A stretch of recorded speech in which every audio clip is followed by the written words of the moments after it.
On se retrouve aujourd'hui pour une nouvelle recette squat et aujourd'hui on va principalement parler de ton équilibre sur ton squat. Voilà la recette, voilà la recette.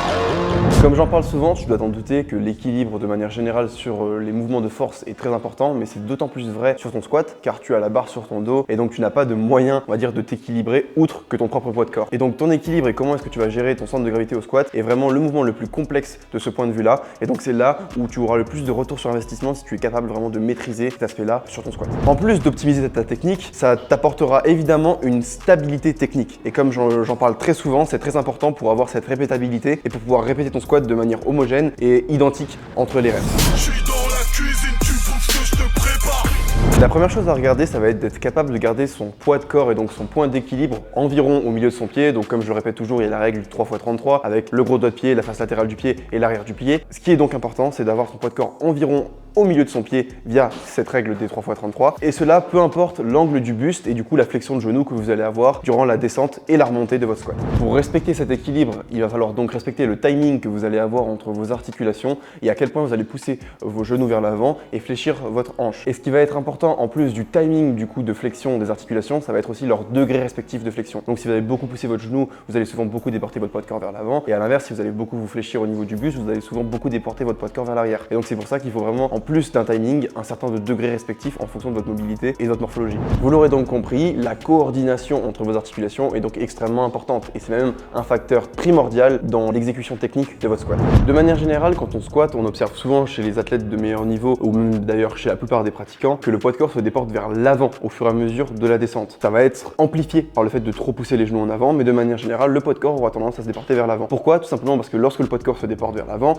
il est possible, grâce aux muscles de la voûte plantaire qui font du coup une extension de cheville, de pouvoir rattraper ce déport vers l'avant, alors qu'à l'inverse, lorsque vous êtes trop sur l'arrière et vous fléchissez trop votre buste et que vous gardez trop votre tibia droit, une fois que vous serez trop vers l'arrière, vous allez juste tomber et vous ne pourrez rien y faire parce qu'il n'y a pas de muscles qui sont capables de faire le mouvement antagoniste. Enfin, ils sont capables de le faire, mais ils ne sont pas capables de l'exercer contre le sol. Et donc voilà pourquoi est-ce que de manière générale, je pense, on a tendance à se déporter vers l'avant et qu'on est capable de tolérer ça. Il vaut mieux être un peu trop en avant et pouvoir le rattraper plutôt que trop en arrière et dans ce cas-là tomber. D'ailleurs, si vous êtes particulièrement intéressé par ça, n'hésitez pas à aller checker le Instagram de Charlotte Vedel. C'est une des coachs de l'équipe de France qui a fait du coup sa thèse là-dessus, sur la mécanique du squat de manière générale et qui montre un petit peu ces déports vers l'avant. Et c'est d'ailleurs avec elle que j'en ai beaucoup discuté puisque au moment où elle s'est rendue compte de ça, elle en a parlé un peu avec les gens autour d'elle, elle essayait de comprendre le pourquoi du comment. Donc comme je l'ai dit, c'est mon interprétation de la chose, c'est peut-être pas la science exacte, mais c'est une des raisons principales, je pense, pour laquelle les athlètes ont tendance à se déporter vers l'avant, justement car ils ont des muscles qui sont capables d'empêcher ce mouvement-là. Pour résumer, pousser trop tôt ou trop les genoux en avant va avoir tendance à vous faire rester très vertical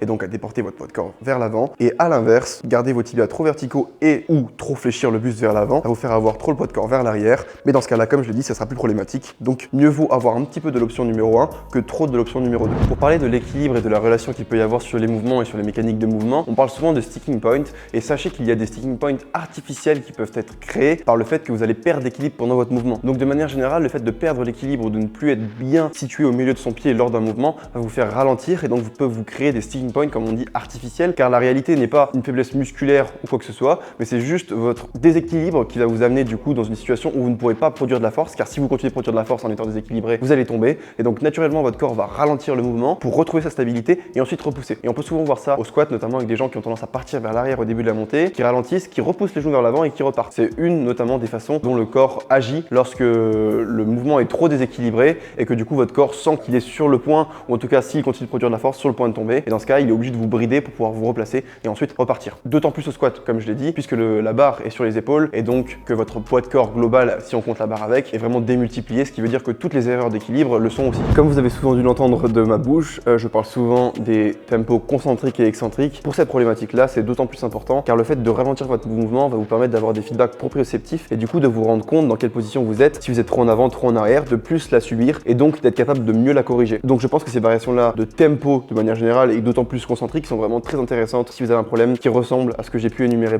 avant, que ce soit par rapport au sticking point ou de manière générale à sentir que vous pouvez déséquilibrer sur votre squat. Évidemment, le choix de votre chaussure va aussi avoir un impact sur votre équilibre. Comme je l'ai parlé dans la vidéo du routing, le fait d'avoir une chaussure qui est large et assez solide va vous permettre d'avoir un meilleur ancrage au niveau du sol et donc souvent, par conséquence, d'avoir un meilleur équilibre au niveau du squat. Donc voilà, n'hésitez pas à trouver une chaussure dans laquelle vous vous sentez à l'aise, dans laquelle vous vous sentez stable et parfois, comme je l'ai dit, avoir une chaussure un peu lourde et large dans laquelle vous pouvez vraiment bien appuyer votre pied au sol va forcément aider. Donc voilà, vous avez toutes les cues pour progresser maintenant au niveau du squat. Vous devez être équilibré de ouf.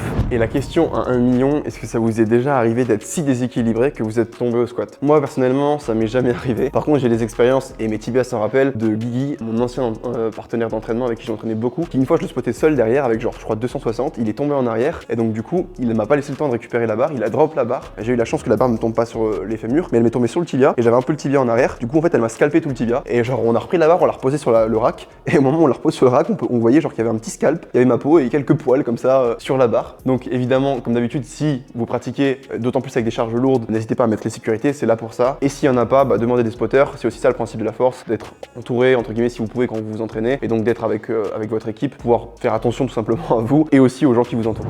Comme d'habitude, n'hésitez pas à aller checker dans la bio sur mon lien Salle en Twerker. Il y a les slippers qui ont restock il y a pas longtemps, donc j'espère qu'il en reste. Si vous en voulez, n'hésitez pas à aller voir ça. Et comme d'habitude, vous pouvez utiliser mon code SBD Forever sur MyProtein pour choper toutes sortes de compléments. En ce moment, je suis en train de tester un nouveau pré-workout. Donc ce que je fais, c'est que je prends le The Pump parce que le The Pre est tout le temps out of stock. Donc je prends le The Pump et je prends un petit peu de caféine à côté. Et c'est bien parce que du coup, ça vous permet vraiment de doser à quel point vous voulez de la caféine. Et donc ça, je trouve grave cool parce qu'en fonction de mes trainings, j'en prends plus ou moins. Et c'est quasiment la même composition que le The Pre.